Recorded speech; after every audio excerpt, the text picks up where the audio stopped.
Puji Tuhan. Dari 1 Timotius 1 ayat 12 sampai 17 berbalas-balasan. Demikian firman Tuhan.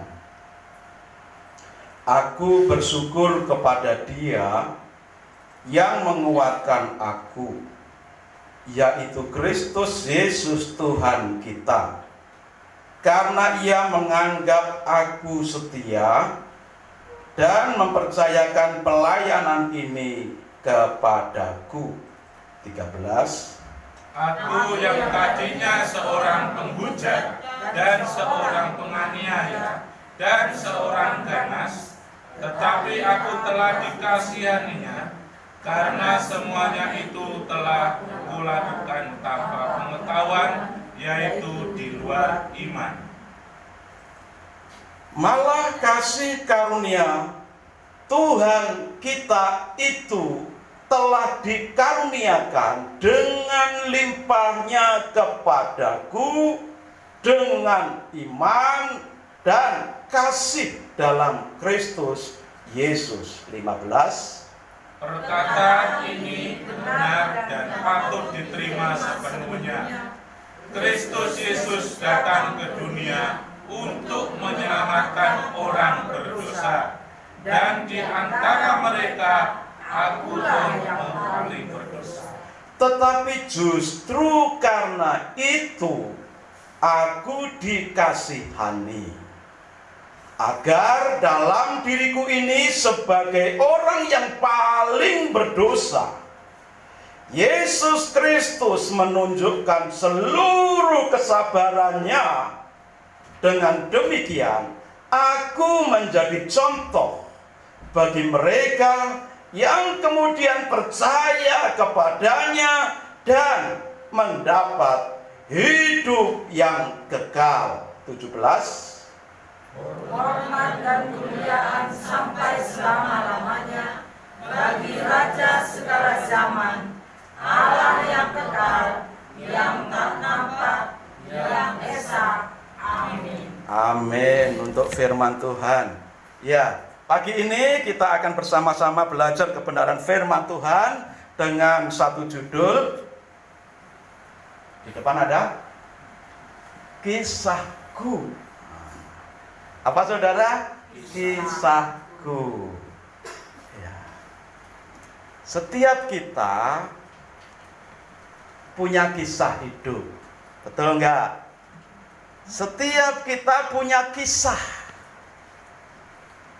punya cerita tentang kehidupan, mengenai kehidupan kita masing-masing. Bukan mengisahkan kisahnya orang lain, tetapi ini berbicara tentang kisahku, kisah hidupku.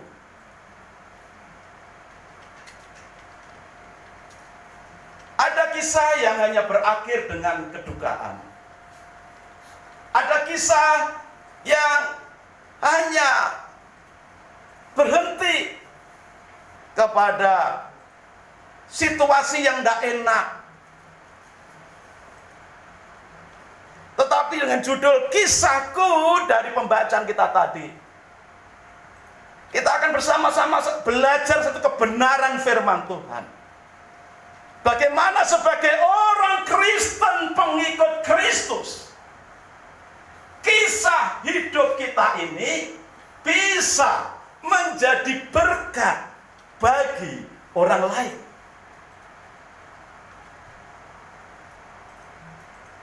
Kalau kita ketemu orang pas tidak punya uang, aduh, tompes, kantongnya kempes. Lalu ditambah lagi dengan lawan bicara kita, podo, sama saja, saya juga lagi bokeh.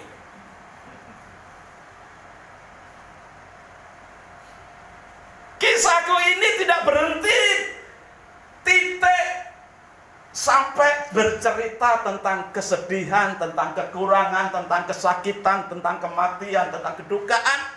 Tetapi kisahku ini bagaimana supaya hidup kita memiliki cerita, memiliki kisah yang bisa menjadi berkat bagi orang lain.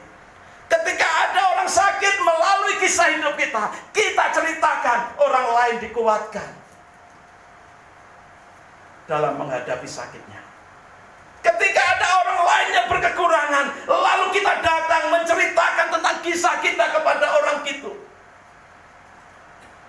Kisah hidup kita ini bisa menolong lawan bicara kita. Ketika ada orang lain yang masih hidup di dalam dosa, dan kita ngobrol-ngobrol, kita ceritakan kisah hidup kita, maka kisah hidup kita bisa menjadi inspirasi untuk lawan bicara kita itu bangkit dari kehidupan dosa. Hidup kekristenan kita tanpa memiliki kisah kehidupan yang memberkati orang lain, maka hidup kita sebenarnya tidak ada gunanya. Kenapa? Hidup yang tidak memiliki kisah yang memberkati orang lain itu kok tidak ada gunanya.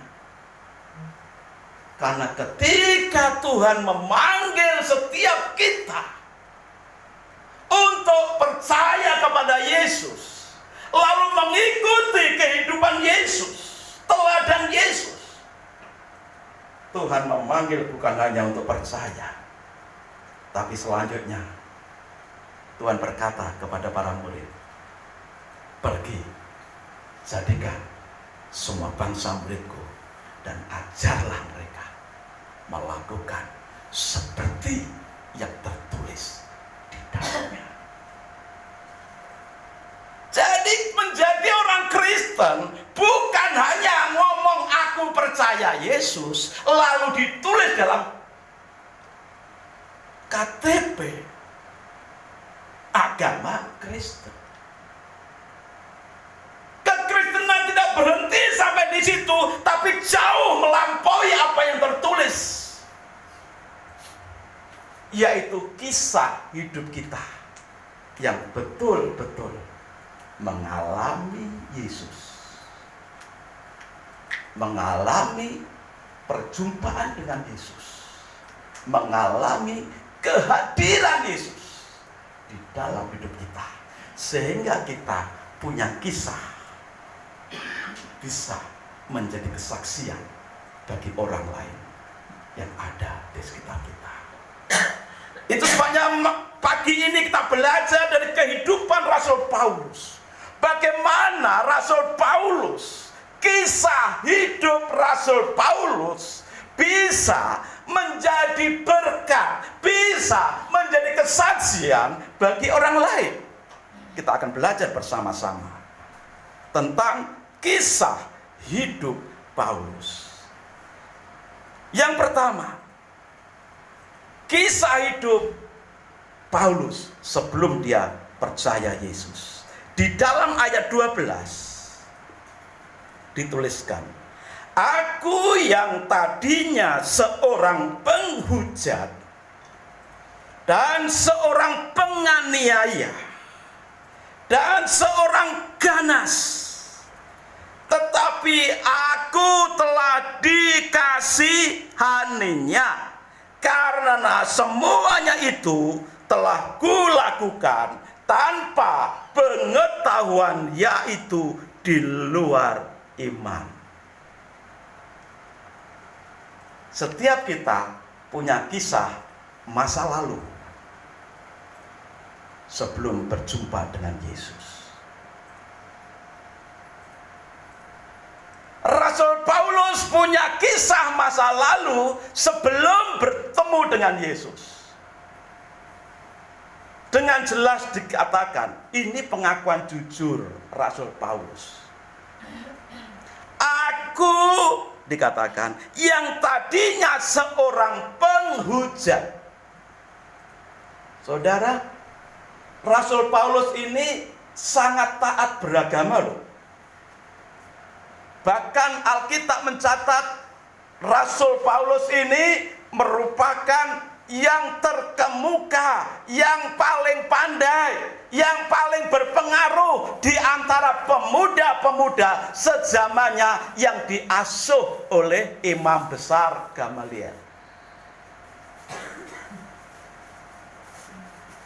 Tetapi orang yang paling hebat dalam kehidupan agama masih memiliki kata-kata yang tidak layak. Paulus mencatat dengan berkata, aku yang tadinya penghujat. Apa itu penghujat? Mengolok-olok orang lain, meledek orang lain, memaki-maki orang lain, menyumpahi orang lain. Itu menghujat. Terlebih lagi Paulus menyumpahi, memaki-maki ya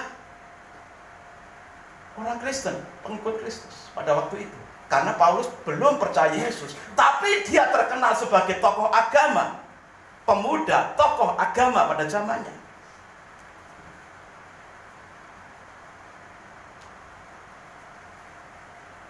Sebagai tokoh agama yang masih muda, di dalam mulutnya masih suka menghujat, memaki orang lain.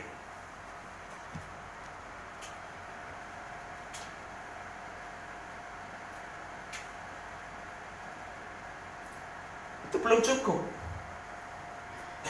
Dalam pengakuan Paulus yang kita baca tadi, aku yang tadinya adalah orang penghujat, plus lagi, dan penganiaya. Bukan hanya memaki-maki, menghina, mengolok-olok orang Kristen, tetapi Paulus juga mengejar, menangkap, menganiaya, mencampuri, bahkan membunuh orang-orang Kristen.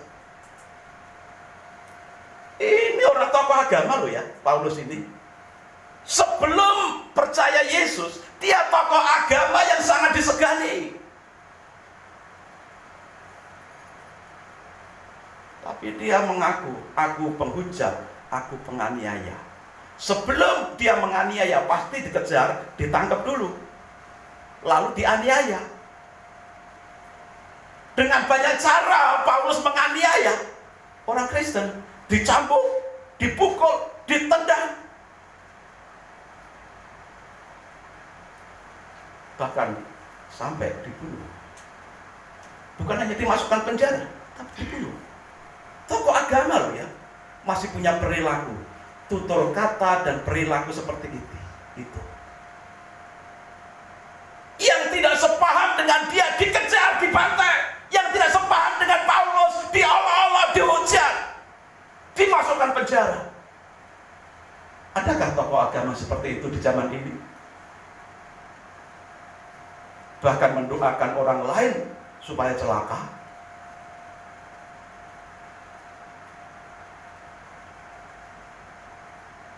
Berarti kalau masih ada, itulah masa lalu Rasul Paulus. Aku yang tadinya penghujat, aku yang tadinya penganiaya. Lalu yang ketiga dikatakan ayat yang ke-13 ya itu ya. Dan seorang penganiaya dan seorang yang ganas. Ganas saudara. Senggol dikit bacok. Kalau ada istilah di mobil-mobil, senggol bacok kan gitu. Nggak bisa disalahi, nggak bisa disinggung. Pokoknya sedikit disinggung langsung pukul, langsung aniaya, langsung ditangkap, macam-macam. Ganas orangnya. Itulah Paulus sebelum bertemu dengan Yesus. Kata ganas yang ditulis ini, aku seorang yang ganas, itu hampir sama dengan orang di Gerasa yang bertemu dengan Yesus. Ketika Yesus sampai di Gerasa, satu daerah namanya Gerasa, ada dua orang yang bertemu dengan Yesus. Ayo kita buka ayatnya. Matius 8 ayat 28. Setibanya di seberang, yaitu di daerah orang Gadara atau Gerasa dalam catatan lain, datanglah dari pekuburan 2 orang yang kerasukan setan menemui Yesus.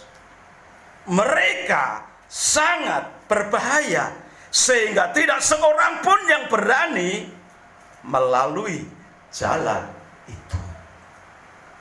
2 orang di Gadara atau Gerasa. Dikatakan mereka sangat berbahaya karena 2 orang ini dirasuk setan. Sudah berusaha ditangkap, dirantai, tapi semuanya bisa dilepaskan.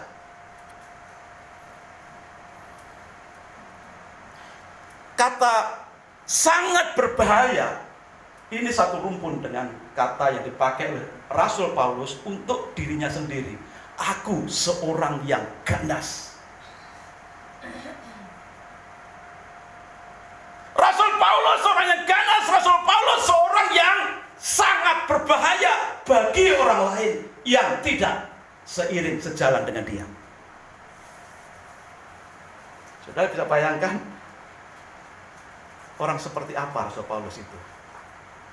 Dia tokoh agama, tapi dia dengan mulutnya dia menghujat, memaki, mengolok-olok, mendamprat orang. Dengan tangannya dia berusaha menangkap, mengejar, menangkap, masukkan penjara, menganiaya, bahkan membunuh. Dan dipertegas lagi, aku seorang yang ganas, seorang yang sangat berbahaya bagi orang lain. Ayo kita lihat ke dalam diri kita sendiri. Apakah ada yang di antara kita yang seperti Rasul Paulus sebelum bertobat? Penghujat, jago berkelahi, membunuh, ganas, sangat berbahaya bagi orang lain. Apakah di antara kita ada yang punya tipe seperti Paulus sebelum bertobat? Ini masa lalu Rasul Paulus. Bagaimana dengan masa lalu kita?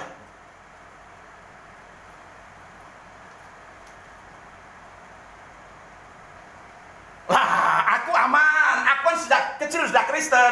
Sejak lahir, sejak dalam kandungan, aku sudah Kristen. Sejak dalam kandungan Mama Hana, aku sudah Kristen.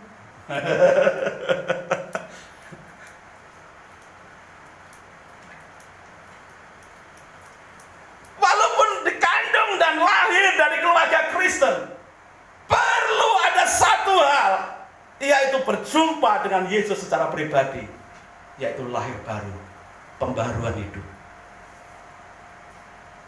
Sama dengan orang yang pada awalnya tidak percaya Yesus, lahir dari keluarga yang tidak percaya Yesus.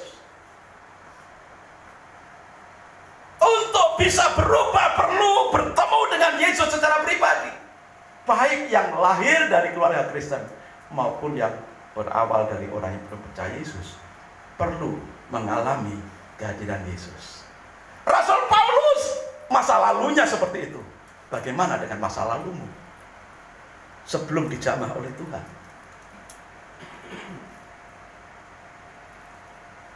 Lalu ketika Rasul Paulus sudah berjumpa dengan Tuhan, di mana Rasul Paulus berjumpa dengan Tuhan? Ini ajaran sekolah minggu yang sering diulang-ulang. Dalam perjalanan menuju ke Damsyik, tujuannya untuk mencari, mengejar, menangkap, memenjarakan, menyiksa, membunuh orang Kristen. Itu tujuan Rasul Paulus. Dengan surat yang legal disahkan oleh penguasa zaman itu, untuk mencari, mengejar, menangkap, menyiksa, memenjarakan, bahkan membunuh orang Kristen. Tapi dalam perjalanan ke Damsyik, apa yang terjadi? Ada satu sinar yang begitu kuat. Semua orang mengalami, Paulus dan timnya mengalami, melihat sinar itu.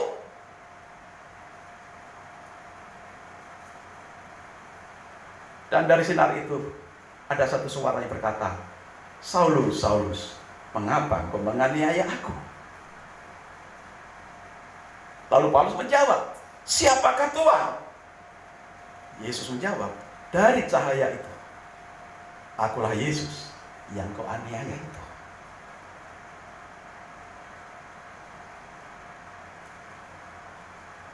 Dalam perjalanan menuju Damsyik inilah Rasul Paulus, Saulus dulunya namanya, berjumpa dengan Yesus secara pribadi.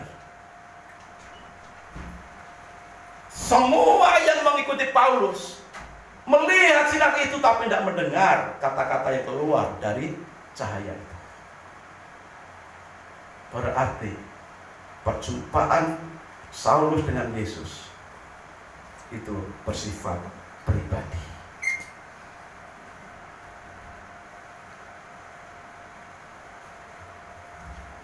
Saudara, kapan saudara berjumpa dengan Yesus secara pribadi? Mungkin tidak berjumpa seperti Saulus.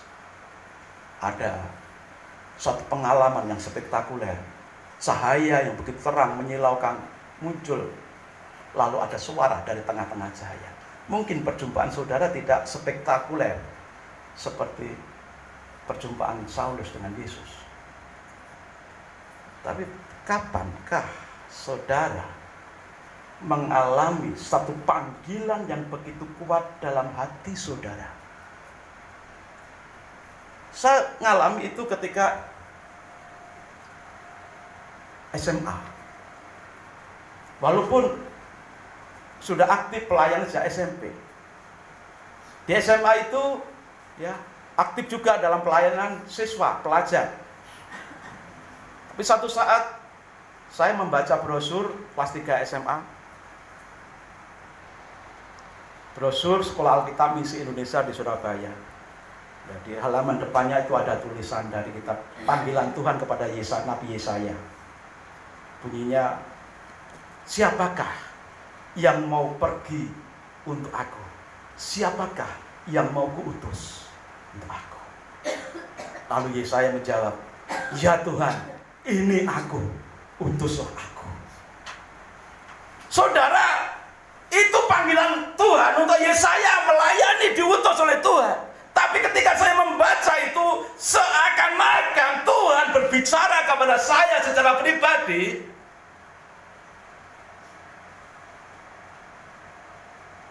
Untuk berkata kepada Tuhan, ya Tuhan, ini aku, utuslah aku.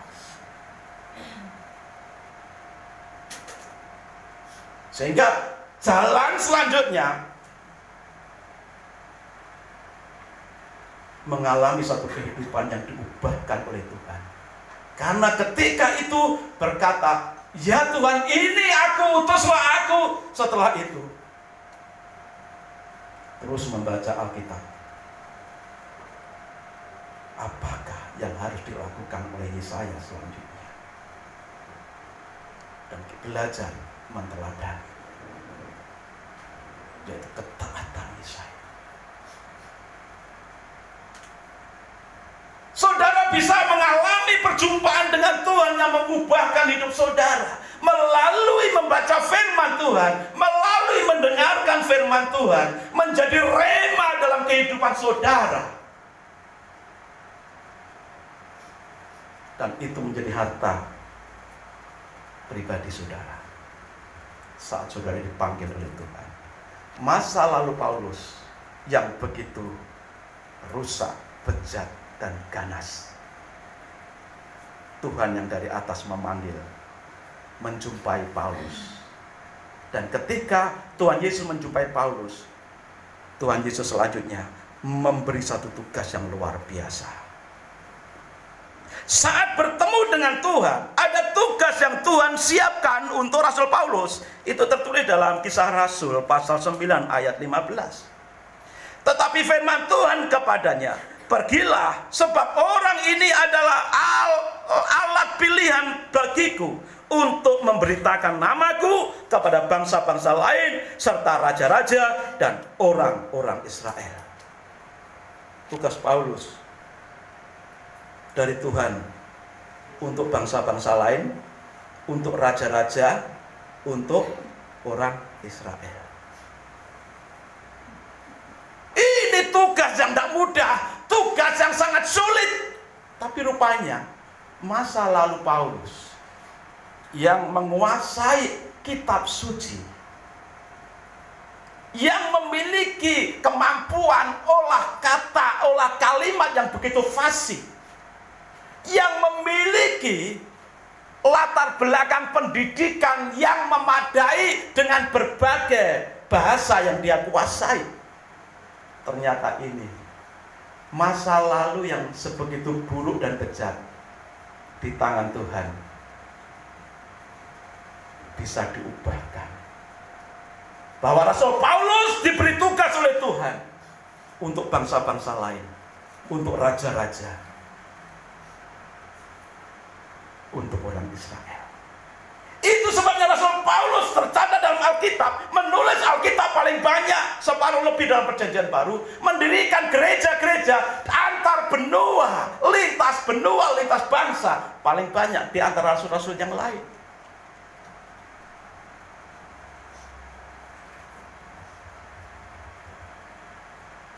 Orang yang tadinya penghujat, tadinya penganiaya, tadinya orang yang ganas, bertemu dengan Tuhan, diberi tugas yang seperti itu.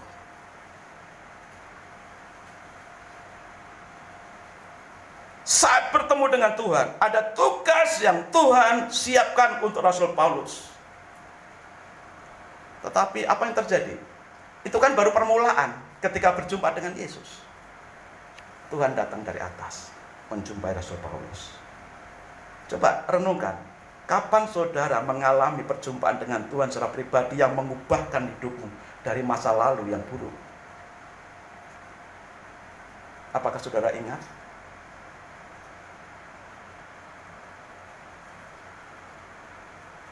Setelah bertemu dengan Tuhan, Paulus mengalami pembaruan hidup. Jadi ada tugas yang berat bagi Rasul Paulus. Tapi Tuhan tidak serta-merta begitu dia bertobat langsung melakukan tugas untuk Rasul Paulus. Tidak. Ada waktu untuk Rasul Paulus diubahkan kehidupannya menjadi pribadi yang baru. Coba kita baca dalam ayat yang ke-12, 16 dan 17 dari 1 Timotius 1 tadi. Ayat 12. Aku bersyukur kepada Dia yang menguatkan aku, yaitu Kristus Yesus Tuhan kita, karena Ia menganggap aku setia dan mempercayakan pelayanan ini kepadaku. Tuhan Yesus menganggap Paulus itu setia. Dalam kata setia itu juga bisa berarti taat kepada Yesus. Setia pada Yesus dan taat kepada Yesus. Dan mempercayakan pelayanan ini kepadaku. Pelayanan apa pelayanan ini? Melayani bangsa-bangsa lain, melayani raja-raja, melayani orang Israel.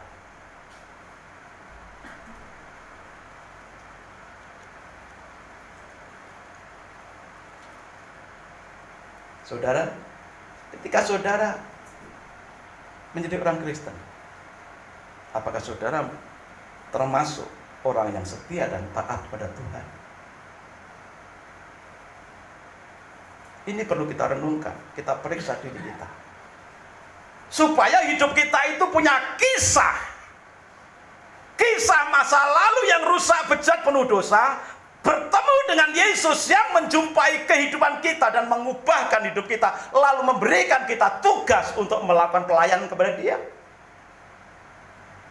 Dan Tuhan juga mengubahkan kehidupan Rasul Paulus menjadi pribadi yang setia dan taat. Lalu ayat 16. Tetapi justru karena itu aku dikasihani agar dalam diriku ini sebagai orang yang paling berdosa, Yesus Kristus menunjukkan seluruh kesabarannya.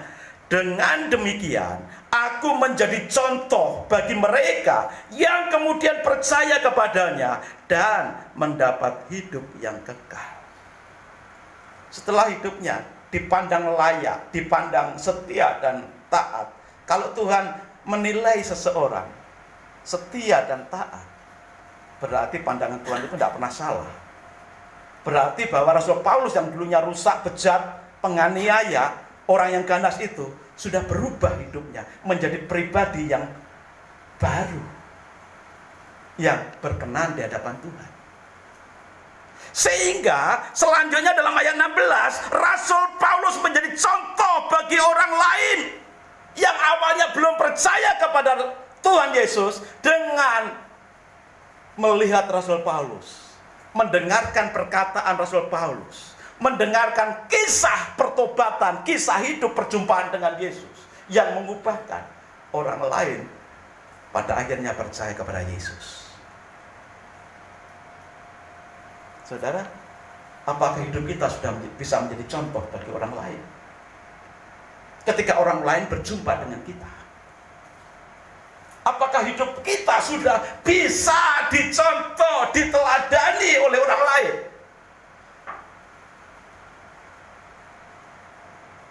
Sehingga orang lain melalui kehidupan kita, baik dengan perilaku kita ataupun dengan tutur kata kita, akan terberkati, akan mendapatkan kesaksian hidup yang luar biasa, sehingga orang lain bisa percaya kepada Yesus.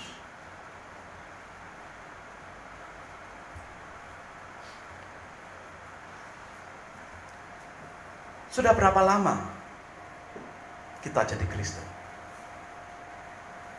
Sudah berapa lama KTP kita tertulis Kristen? Pertanyaannya, apakah kita sudah hidup baru dan menjadi contoh bagi orang lain? Yang dulunya ganas menjadi sangat lembut, yang dulunya penganiaya, pembunuh, keras, kasar, preman, berubah menjadi pribadi yang sangat lembut hati. Yang dulunya suka mabuk-mabukan, yang dulunya suka hidup berfoya-foya, semaunya sendiri tanpa ikatan, menjadi penurut-penurut Tuhan seperti Rasul Paulus, taat setia kepada Yesus.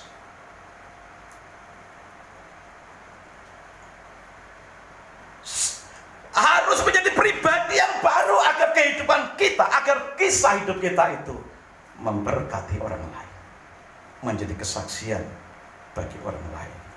Ayat 17, hormat dan kemuliaan sampai selama-lamanya bagi Raja segala zaman, Allah yang kekal, yang tak nampak, yang esa. Amin.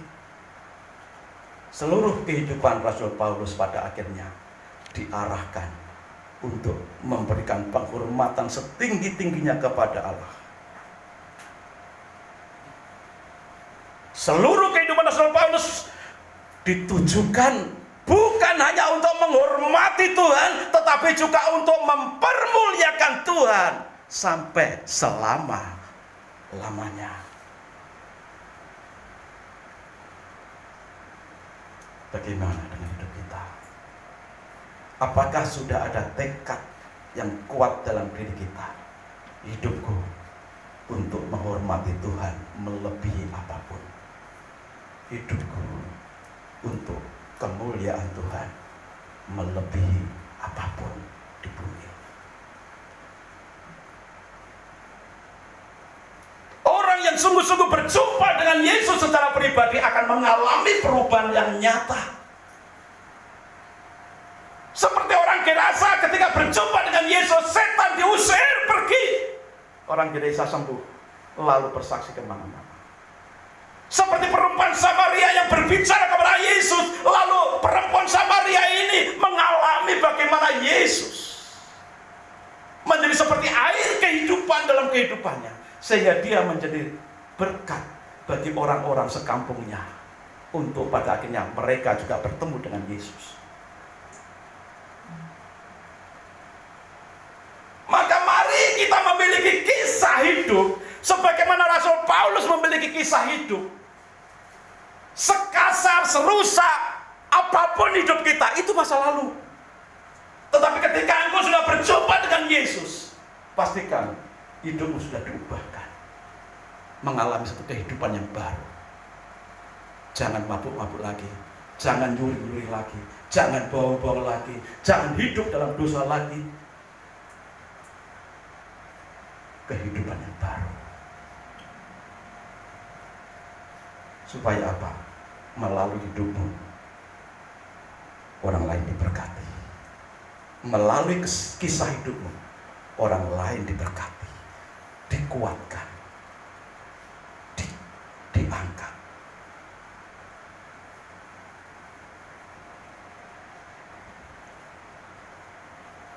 Bagaimana dengan kisah hidupmu sebagai orang Kristen, saudara? Apakah engkau masih tenggelam dalam hidup lama? Kalau demikian, engkau perlu datang kepada Yesus dengan sungguh hati, dengan iman. Berapa lama kita menjadi orang Kristen, tapi tidak pernah berubah hidup kita? Ada lagu lama mengatakan, aku berubah, sungguh ku berubah saat ku saat ku jumpa Tuhan. Yang ku kasihi telah pergi, yang lebih baik ku dapatkan. Aku berubah, sungguh ku berubah sejak ku terima, sejak ku serahkan semua. Dunia yang kau kasih yang penuh dosa, biarkan pergi, tinggalkan itu semua. Karena itu hanya mendukakan hati Tuhan dan hanya merugikan hidupmu. Maka jadilah orang Kristen yang memiliki kisah yang memberkati orang lain, tapi juga hidupmu akan mengalami aliran berkat Tuhan.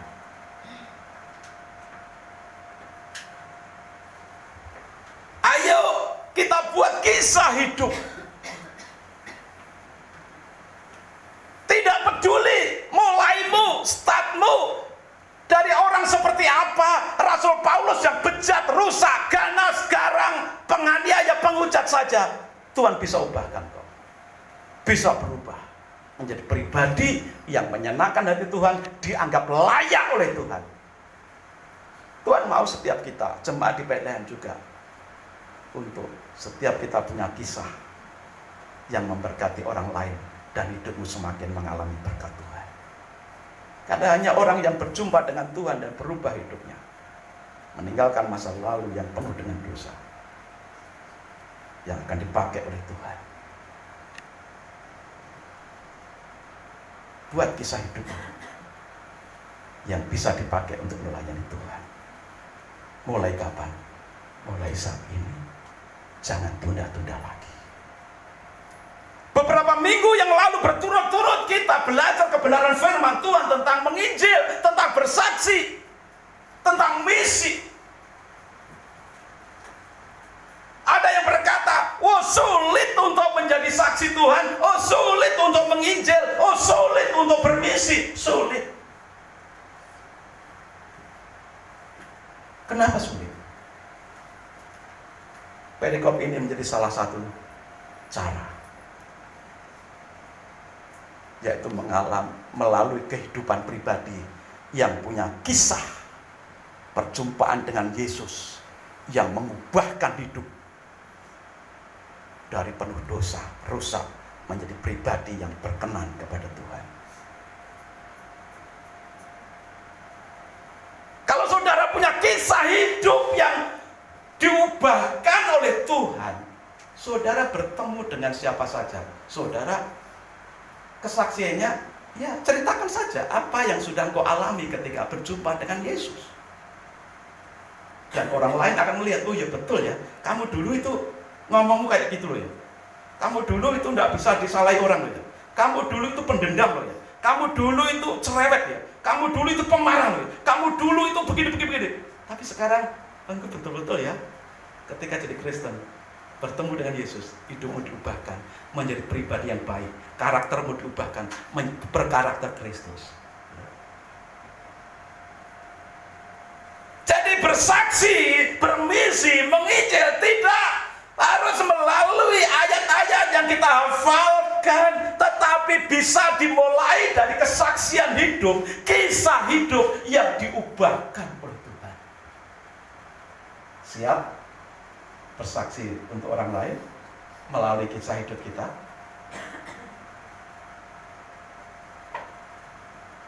Kita tidak akan bisa menginjil, bersaksi kepada orang lain kalau kita tidak mengalami perjumpaan dengan Tuhan.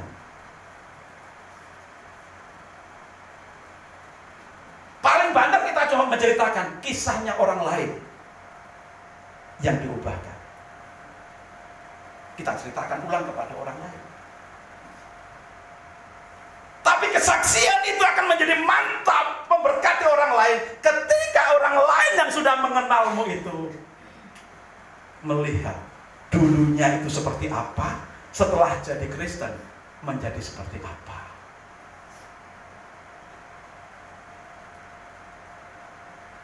Jangan sudah lahir Kristen sampai umurnya Pak Slamet 53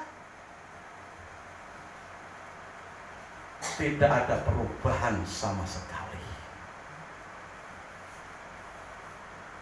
Tidak ada pembaruan hidup sama sekali. Dengan alasan Tuhan Yesus saja tidak berubah dulu, sekarang, dan selamanya, aku juga tidak berubah.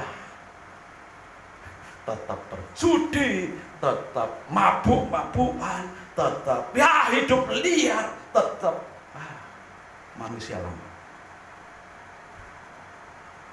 Jangan.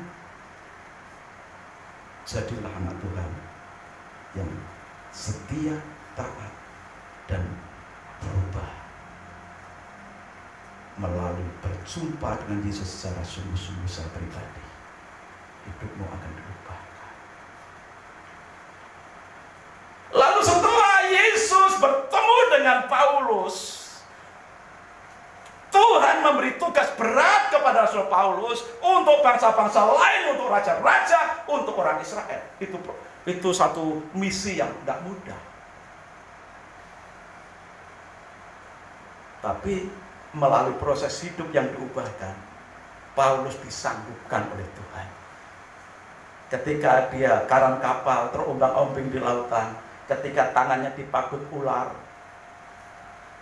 di pulau Malta, ketika Paulus kelaparan, ketika Paulus harus berdoa, berpuasa sekian lama, ketika Paulus harus berkali-kali berjalan bermisi lintas benua, lintas bangsa,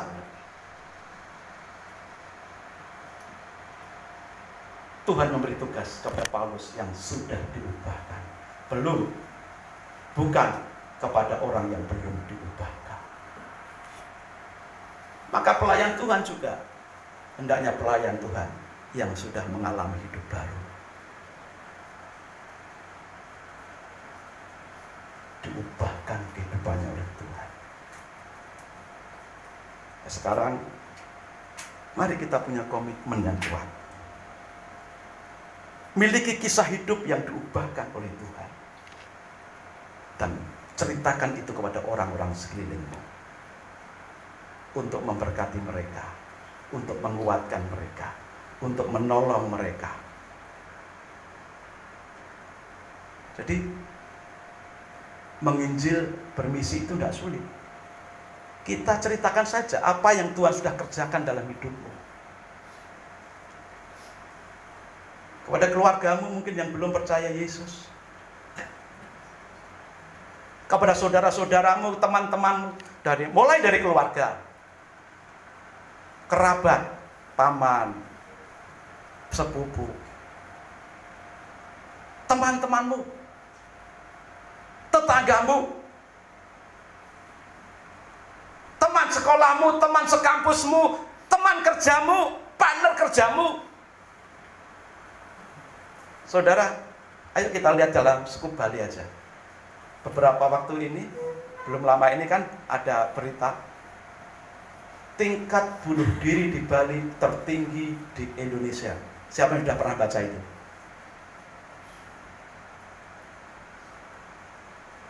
Dan para ahli mengatakan kenapa tingkat bunuh diri begitu tinggi? Karena tingkat stres, ketidakmampuan menghadapi persoalan hidup sangat tinggi. Karena tidak mampu mengatasi persoalan hidup sangat tinggi, maka banyak orang ambil keputusan bunuh diri.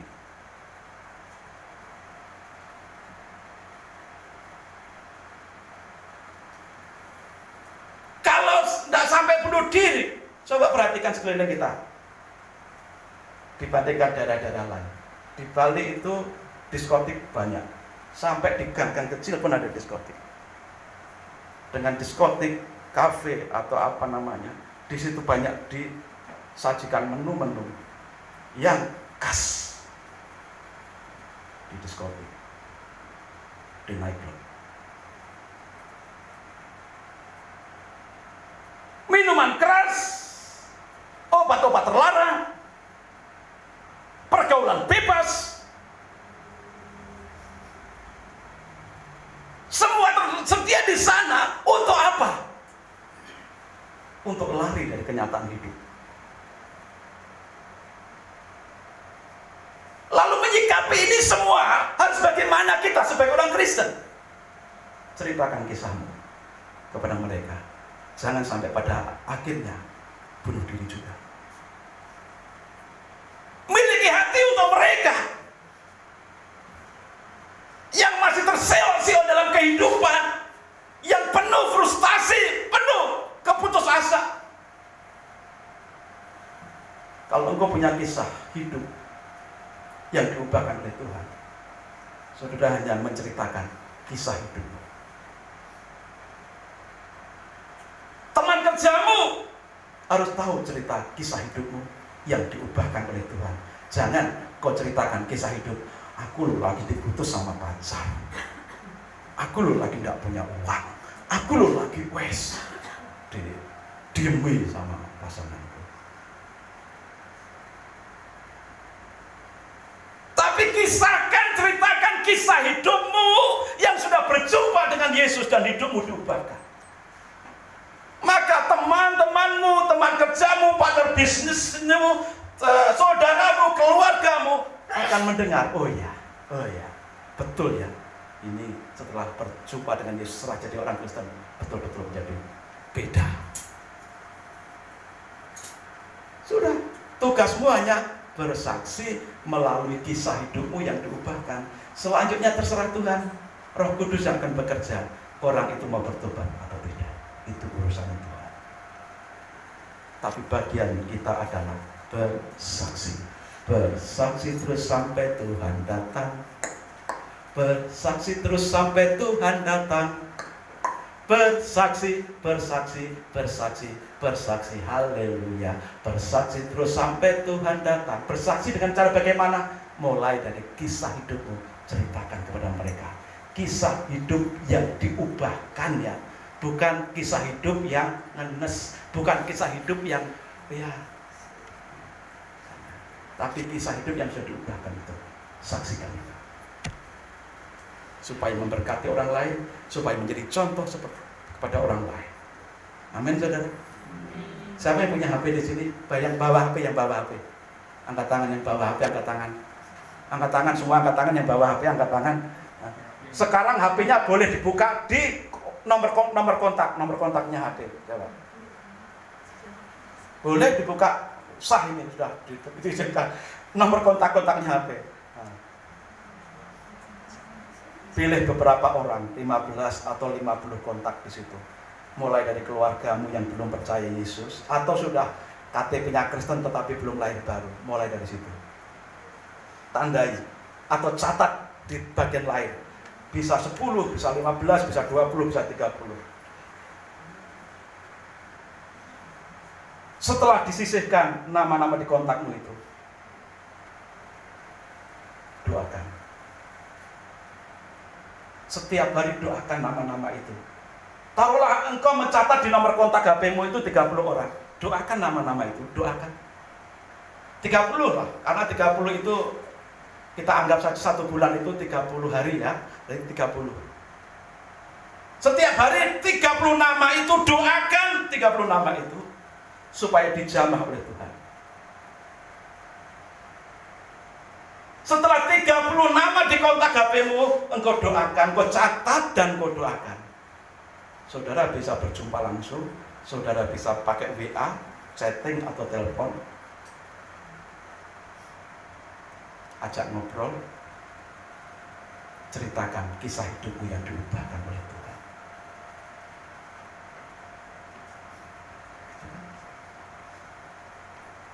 Maka lihat nomor kontak di HP-mu itu. Doakan 30 orang. Kalau dalam doa hari Rabu paling banter saya arahkan 2 orang yang Tuhan taruh dalam hatimu. Sekarang 30 orang 1 bulan. Nah, setiap hari bisa di chatting, bisa ditelepon 1 orang, tapi doakan setiap hari 30 orang itu.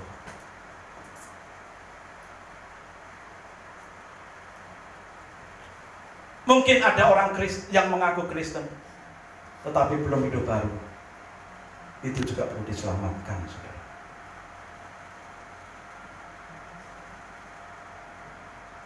Itu sebabnya, ayo kita bermisi.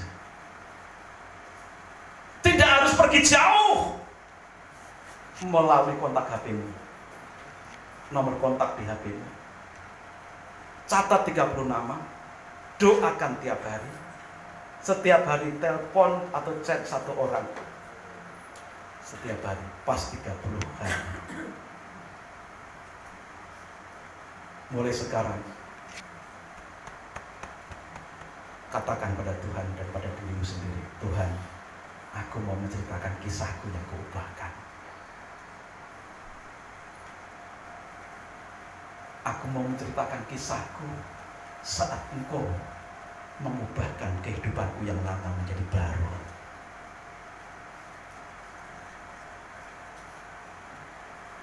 Mungkin ada yang tidak ambil peduli. Mungkin ada yang menolak. Tidak apa-apa. Tapi pasti setiap firman yang disampaikan tidak akan berlalu begitu saja. Roh Kudus akan terus menggaungkan di dalam hati sanubarinya. Siap saudara mendoakan 30 nama yang ada di nomor HP? Siap ya? Saudara-saudaramu mungkin jauh dari Tuhan. Jangan biarkan mereka binasa dalam ketidakpercayaan, atau jangan biarkan mereka binasa di dalam kekristenan yang semu karena hidupnya belum diubahkan oleh Tuhan. Kristennya masih Kristen nenek moyang karena lahir Kristen. Tapi yang lahir Kristen harus mengalami perjumpaan dengan Yesus dan diubahkan oleh Tuhan. Amin saudara. Ayo miliki kisah dengan Yesus yang diubahkan sehingga hidupmu bisa memberkati banyak orang. Mari kita berdoa. Tuhan Yesus, kami datang di hadapan-Mu, menyerahkan seluruh anak-anak-Mu di Bethlehem ini. 30 nama sudah mereka catat dan sisihkan dari nomor HP mereka. Selanjutnya Tuhan taruh dalam hati mereka untuk terus membawa nama-nama itu untuk didoakan setiap hari, didoakan setiap waktu, dan dihubungi setiap hari.